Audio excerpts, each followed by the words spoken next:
We'll get straight on with our new Prime Minister, Rishi Sunak. And the question is, what is his agenda? Well, let's find out.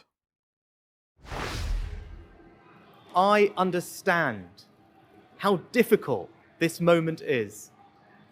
After the billions of pounds it cost us to combat COVID, after all the dislocation that caused, in the midst of a terrible war that must be seen successfully to its conclusions.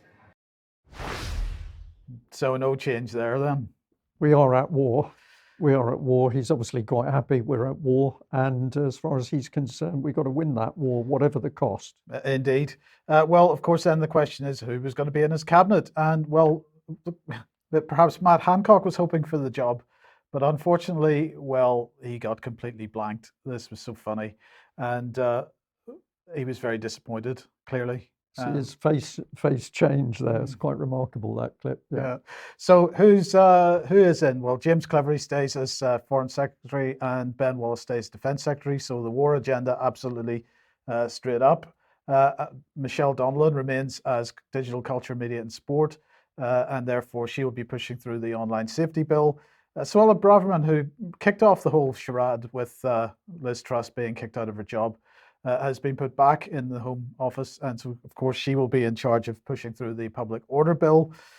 We have Steve Barclay, Secretary of State for Health. Therese Coffey, well, clearly she wasn't healthy enough to be Secretary of State of Health, so she's become Secretary of State for the Environment, Food and Rural Affairs. It looks like a much more appropriate position for her.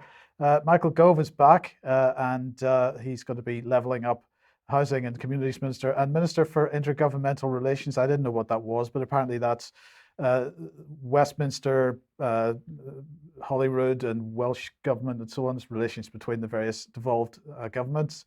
And Gillian Keegan, don't know very much about her at all, but she's going to be Secretary of State for Education. I'm sure that things will change in schools immediately.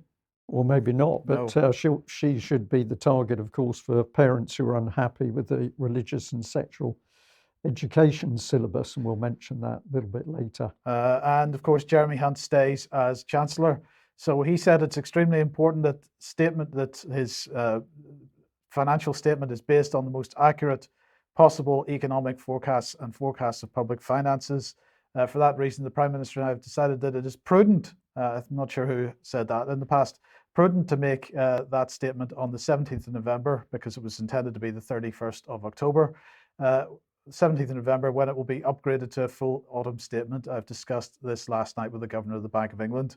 So there we go. Does that mean it's also been discussed with the Bank of International Settlements? Because, of course, the public in UK does not have the right to know what is discussed between the Bank of England and the Bank for International Settlements. Indeed. So then, following the appointment of various people and the sacking of various people, Rishi made his traditional phone calls. And who was the first phone call, Brian? Can we guess? I think it will be our leader. Our leader. Yeah, Zed. Indeed. He phoned Zelensky straight away. I see this is the official photograph of him phoning Zelensky, and he has lots of notes there. He needs a script, perhaps? I'm sure he does, because, of course, he's only going to say to Zelensky what the deep state wants Rishi Sunak to say to him. But it's clear we're at war, and the priority is Ukraine. Billions per month going to go into Ukraine, more weapons. So no proper discussion in Westminster, and the British public have just got to accept it, because we're told that this is the situation. It's pretty amazing. And then he spoke to Biden, because that's what you do. That's the next person on the list. And he's smiling when he speaks to Biden. So perhaps Biden got his name right this time. Yeah, recognized him. Yes. But anyway,